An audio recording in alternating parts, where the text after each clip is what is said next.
What is up, guys? What up, guys? Welcome back to a brand new video here on the JTsuits YouTube channel. Welcome back.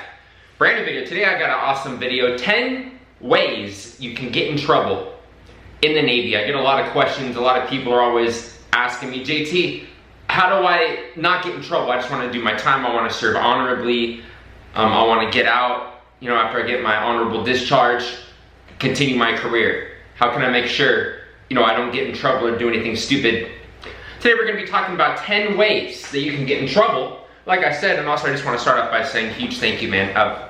Again, Sandbox, just an amazing freaking company. I know you guys have been hearing me talk about them a lot the past couple of videos. I'm telling you guys to go download their app, link below. It helps out my channel a lot and it helps out their company. And they just sent me this freaking awesome, little Navy teddy bear for my son, my wife and I, for my son that's on the way. It's a sailors sleep tight, protects children as they sleep. A little Navy teddy bear with little end-dubs on it. So, huge testament to that company, how awesome those guys are over there at Sandbox. Thank you guys so much to Sandbox for this. You guys are awesome. But without further ado, let's get into this video.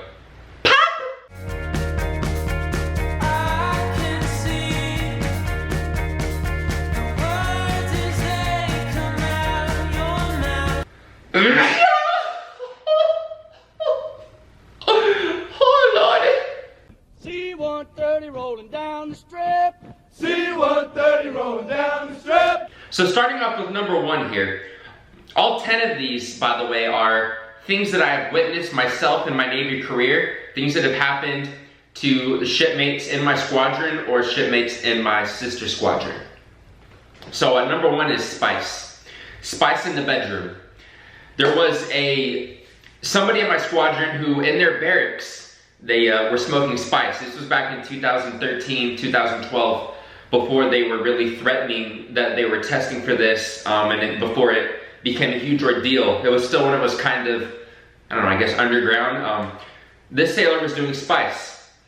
He had gotten a new roommate who was fresh out of boot camp, fresh out of A school, and the roommate was really, he did the right thing. He warned him a couple times. He warned his roommate, like, hey dude, I'm not comfortable with you keeping this spice in the barracks. I'm not comfortable with you doing this. He still kept doing it, and he turned him in. The kid fresh out of A school and boot camp, turned in the kid that was doing spice. The MAs went through his barracks room, found it. He got discharged. SEAL Team Froggy gonna take a little trip. SEAL Team Froggy gonna take a little trip. Number 2, this next one was from another person that was in my shop. He had the same job as me. He was a fellow aviation mechanic. He was more type of, this was when I was stationed in San Diego in North Island before I got transferred over to Japan. He was like a big surfer type, totally California kid, talked like a surfer. Would go every single day and surf in the morning and in the afternoon when he got off work, but that's besides the point. He drove on his Volvo on base with the surfboard up top. MAs inspected his car. The MAs can randomly search anybody that goes through the gate. So he got pinged for a random search. They found paraphernalia. They found a piece in his car. He claimed that it wasn't his. He got drug tested and he was clean. Just for having paraphernalia in his car, he was discharged. And I believe he got to keep his benefits because he was, he was a hard worker. He owned up to what he did. And he kept working hard afterwards before he got kicked out. So I remember our skipper still gave him a good discharge and he got to keep his benefits. Mission top secret, destination unknown. Mission top secret, destination unknown. This next one, number 3. This happened to my roommate. He had just gotten in a huge breakup with his girlfriend. And he decided to go out drinking. He did have a vehicle, so he went down into downtown San Diego, went drinking, came back on base, had the blow, did a breathalyzer, popped. He was over the limit, got a DUI. He didn't, I believe, get a civilian DUI. He got some sort of military type charge for the MAs that caught him. So we had to open the captain's mast. Our skipper was pretty pissed at this point because a couple people have gotten in trouble before him, which I'll tell you about later. So we had to open captain's mast. That means the whole squadron, all of us witnessed him in the captain's mast. We all had to go there and see him get chewed out and see everything that happened. It was pretty brutal. Pretty brutal. He didn't get kicked out. He got a reduction in rank, half month's pay times 2. This next one, number 4. Number 3, we just talked about DUIs. Number 4 is an ARI, alcohol-related incident. That's the thing in the military. If you get in trouble or if you get caught doing something wrong and there's alcohol in your system or there's alcohol involved, it is an automatic ARI. So these guys I knew personally, they were my friends. They went down to Las Vegas or Nevada. They went to some sort of EDM concert. Got really drunk. I believe they didn't even have an out of bounds chit. So that's number 1. You have to have an out of bounds chit if you go certain miles outside of the base. So they just went on their own, got in trouble. They were super wasted. This was during the holiday season. They were completely wasted after this concert. And they tried to climb this like Christmas tree in this little town in Nevada. Got thrown in jail. It was one of those jails where they have the chain gang still. I remember their mugshots, it was 3 of them, like, they got passed around the whole squadron. And our LT, our officer, had to go drive all the way down, get these 3 guys out of jail. And the next day they obviously had a captain's mast. I don't think they got reduction in rank, but they did get extra duty, 45. Number 5, this one is missing tools. In naval aviation especially, any sort of missing tool will cause immediate stoppage of all work.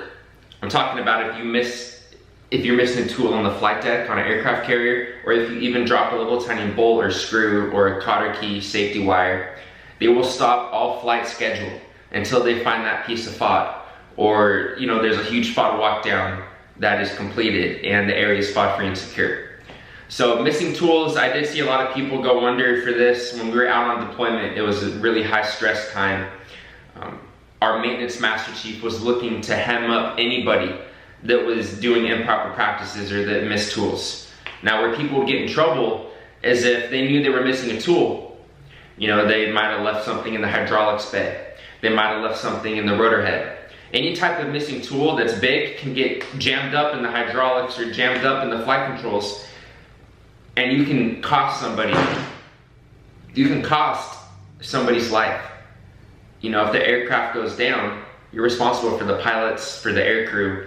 It's not a laughing matter. So we take missing tool procedures very seriously. That is something, if you notice you're missing a tool, you immediately notify maintenance control, you stop all work, you immediately start searching for that tool. It's not something that you put off. It's a big deal. Now this next one is gun decking. Gun decking, you will start to see what gun decking is straight out away in boot camp. It's when you have a watch, any type of watch. In boot camp, you will be a rover. You'll be a compartment rover. For 4 hours, you'll walk around the compartment when people are sleeping, make sure everything is secure, everyone's in their racks, there's nothing crazy going on. So if you did not do that rove, and you write down, you're tired, you're being lazy, oh, okay, at 0200, everything was secure. No, there was no problems. But come to find out, someone is getting in a huge fight, or someone was doing something sketchy, or someone was out of their rack and they went missing, and you didn't do your rove and catch that, you gun decked. All right, this next one, sexual assault. There was a sailor that was charged with sexual assault in my squadron. A couple of females came forward and reported him for inappropriate behavior, inappropriate touching, making them all feel uncomfortable. He did get sent away. I believe he's still in the Navy, but he did get sent out of my squadron, and he went to a disciplinary review board, DRB, which is right below captain's mast. So he did get heavily reprimanded for this. He did get charged with sexual assault for the inappropriate touching. A couple of females came forward in my squadron and reported him, and I never seen him again. I believe he's out of the Navy now, and that pretty much ended his career. This next way to get in trouble is a lot of people message me, JT, I need an alarm clock. How do I, make sure I'm not late? How do I make sure I'm not late? Dude, I had 3 alarm clocks. I had my phone, my watch, and one plugged into the wall. I always made sure that I was gonna be on time no matter what. Now in boot camp, everyone's gonna get up at the same time. In A school, you'll probably have a roommate that's gonna get up with you. On the ship, they play Reveille at a certain time. But a lot of times you have to get up before Reveille or before your roommate. You have to have, just a bunch of clocks. A lot of alarm clocks go in case your phone dies, have a backup one. If in case the power goes out, have a watch. Just have backup plans. It's all on you to make sure. Being late, you're not gonna get in too much of trouble. The first time, you'll probably get a verbal warning. The second time, they might put it on paper, counseling shit. A lot of little minor things when you get in trouble in the Navy, you'll hear counseling shit, you're gonna get written up. It's just so it's on paper that if it becomes a common thing, if Seaman Schmuckatelli is always freaking late, and it's on paper, like this dude's been late 10 times, this guy has a freaking problem. Normally you have a couple times where, they understand things happen. But if it's like a huge problem that you're being late and you just can't, there's people like that can't be on time, then you will get extra military instruction, EMI, you might go on a disciplinary review board, you might even go to Captain's Mast if it's that big of a problem. So just have backup watches, make sure you're on time. It's part of being in the military, being on time, being early. They say if you're early, you're on time. If you're on time, you're late. If you're late, you're... Number 9, we have the smelly shit bag. True story. There was this kid in my squadron had the worst hygiene I've ever seen, the worst hygiene practices, the worst body odor I've ever smelt. Literally smelled like death. It got so bad that he had to go to disciplinary review board. And he had to get, when we were on deployment, he had to get a sheet taped to his bunk. And every day after work, he had to get it signed off that he took a shower from his LPO, his boss. He had to get a sheet signed off that he had completed hygiene. It got that freaking bad. When we got off the ship and got back to his barracks room, he had to keep his door open 24/7. He had no privacy because his room was so disgusting. There was such a foul odor coming from his room that he had several complaints from everyone living around him. This guy was from the southern region. Not that I'm trying to stereotype, but it just, all stereotypes have some sort of truth behind them. And it was the worst smell. This last one, number 10, maintenance malpractice. Now, if you guys have been part of my channel for a long time, you've probably heard the story where I almost got in trouble. It's in pretty big trouble for missing a piece of barrier paper that was inside the tail cone of the helicopter. I was a collateral duty inspector, I was a CDI when I was an E5, and I signed off on the maintenance being done on the helicopter, signing off that the area is FOD-free and secure, there's no foreign object damage, the aircraft is good for flight.